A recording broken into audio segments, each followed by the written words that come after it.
Franchising is the most misunderstood and most overlooked form of entrepreneurship. We're here to educate you and help you find the entrepreneur within. Franchising is not all about the French fries.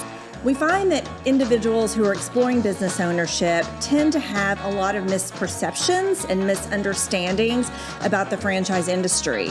So what we want to do is help prospective business owners make confident and educated decisions before moving forward or not moving forward with a business. Welcome to Unpredicted Entrepreneur. Hi, welcome to episode 21 of Unpredicted Entrepreneur. I'm Roxanne Rapsky, joined by my colleague Sarah Wasco. We created this podcast to provide education and information for budding entrepreneurs and all things franchising. Today's show is going to be a little bit different because Sarah and I are fresh off a trip, a franchise convention, our first live and in-person one in 2 years.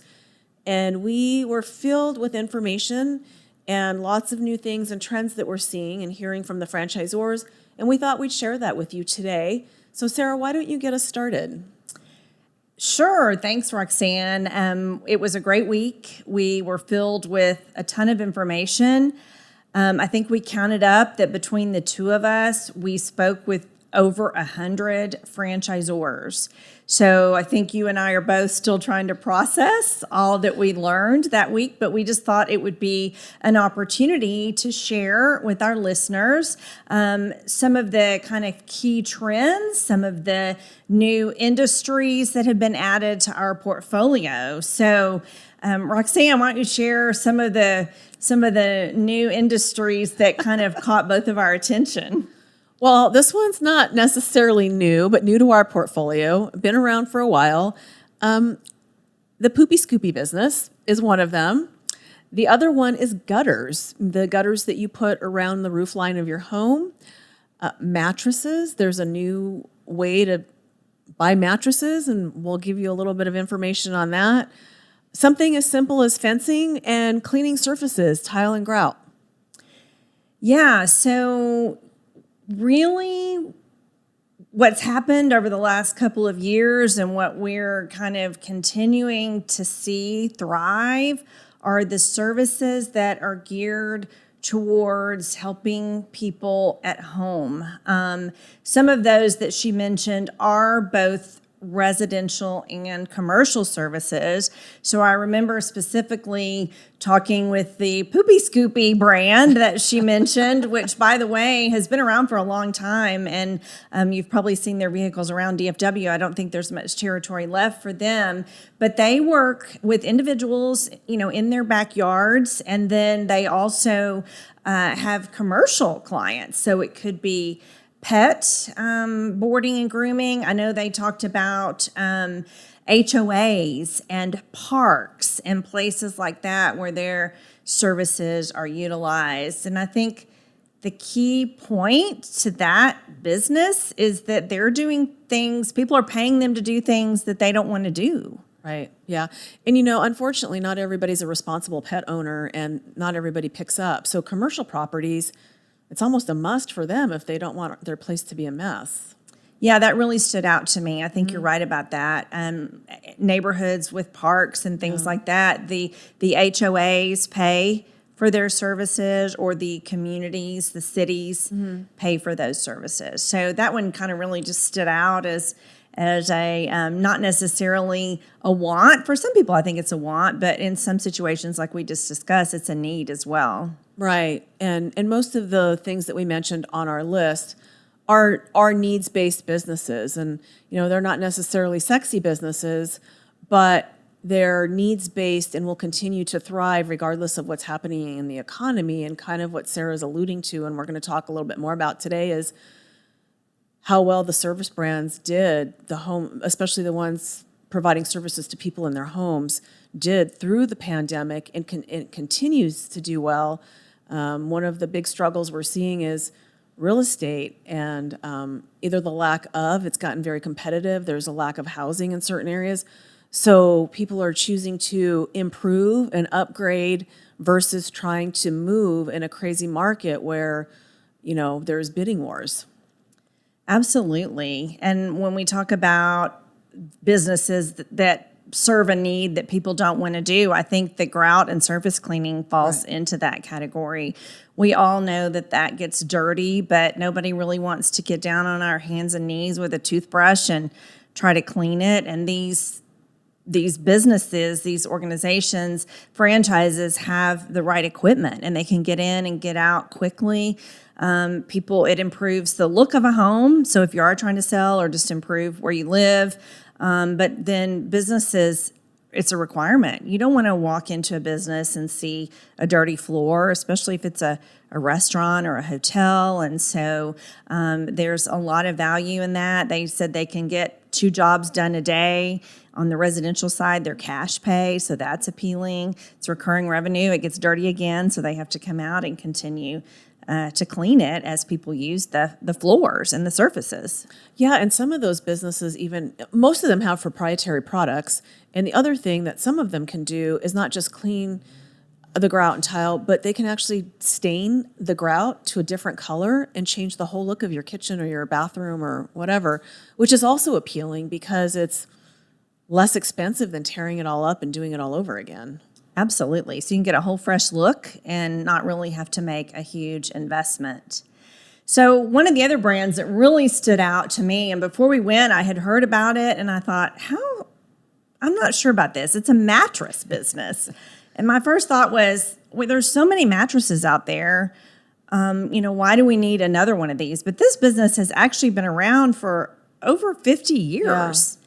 And I was really intrigued by that. I heard it described as Build-A-Bear for mattresses. Which is accurate. Yeah, it's and the customer is saving money because you're getting a Tempur-Pedic quality mattress for half the price because the manufacturer controls how it's built. It's all done. They do everything right there in the store with very few employees as well. And it's custom to you. And what I think it's also guaranteed, I think for up to 1 year. Well, they'll come up to out to your house and make adjustments to get it right. Yeah, so that was really, really intriguing to me. They have retail stores, but they don't need a lot of space. They don't have a lot of samples there like you expect because it's all custom. Yeah. So that was pretty intriguing to me as well, and kind of exciting to have some new industries and new brands in our portfolio.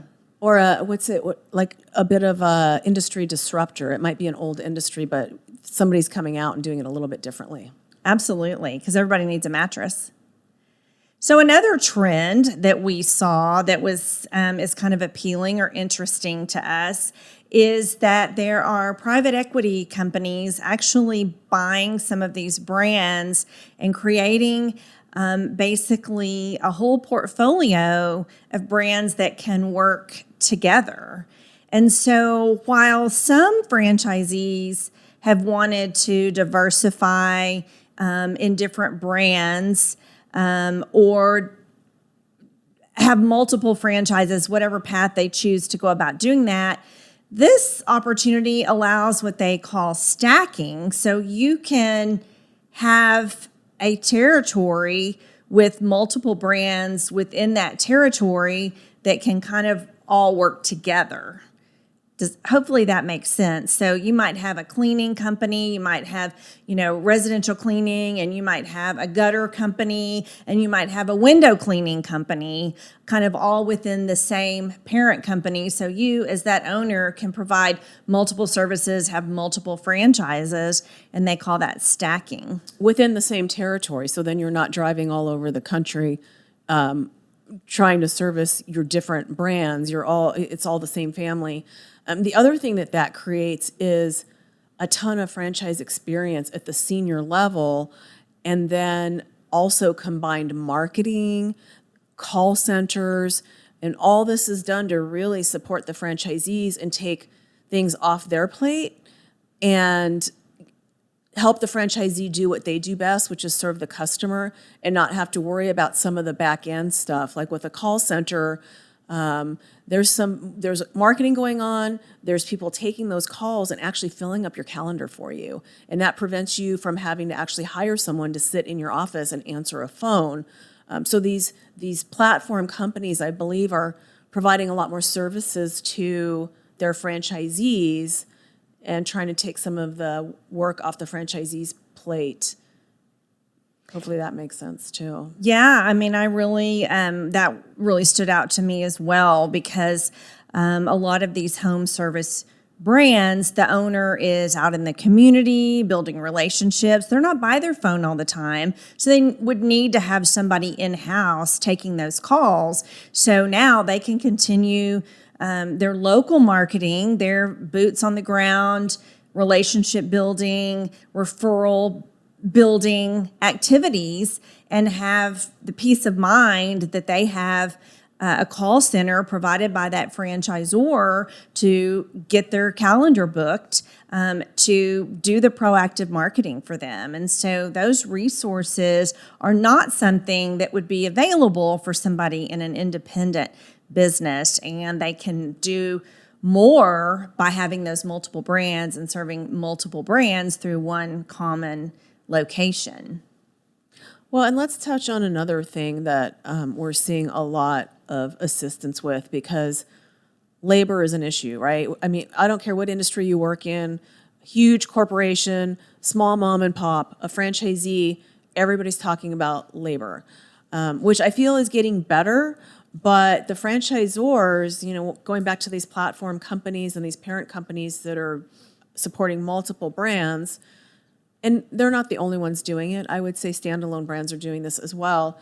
They're doing a lot more recruiting, so they're taking some of those marketing dollars and also spending it on a recruiting team to help recruit for and create databases of qualified candidates that are potentially interested, so that when the franchisee starts to look for help, they're not starting from a blank slate. There's already a database of people that have been vetted for them to interview and choose from, which I think is huge when labor is an issue. The other thing that I think working with the brand helps with and having a franchisor support is teaching you how to retain your employees and keep them happy and do things so that they want to stay and feel loyal to your company. I think that is all so true. Every franchisor, I think I asked, how are you helping with labor? And they all provided feedback about the services that they're offering to help their franchisees with labor. So that was really encouraging to know. And you know, another thing, if you are able to partner and collaborate with maybe some neighboring franchisees, maybe there's a time that you would work out a way to potentially share some employees. Maybe you're not as busy and they are, and maybe there's a way to work that out. Some of the brands, they really encourage that you have contract labor, and so you don't have W-2. Some of them, I would ask, they'd say, well, we can, have you do W-2 or contract. Others were strict one or the other. But certainly there is some room to collaborate with your neighbors in the same franchise. And that's kind of the value of a franchise, is that generally you are able to work together with those folks and not feel like you're competing with them, because everybody has their defined territory. So it'd be nice to be able to kind of work from a pool potentially of trained employees or contractors together. Well, and the same thing goes for licensing. When licensing is required, that's the other thing that the franchisor is recruiting for and creating a database so that the franchisees have this database to go to and pull from.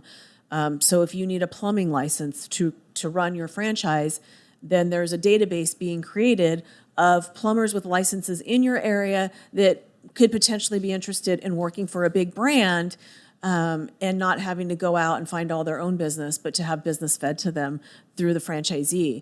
So there's another area of help, as well as kind of going back to me mentioning the call center. I think the franchisors are providing a lot of streamlined processes with technology and online tools to keep the employee pool at a minimum so that the franchisees can operate with as little employees as possible and rely on the technology to help them run their businesses. Yeah, that was a huge takeaway for me too, as well. Technology is key, and they were able to provide that from the headquarters level Yes. to their franchise partners. So I thought that was great. So I really think, the big takeaway from this, we've been in this COVID scenario for 2 years, and we've been talking about the strength of home service brands. And I believe that was just validated further after having conversations with so many of these franchisors.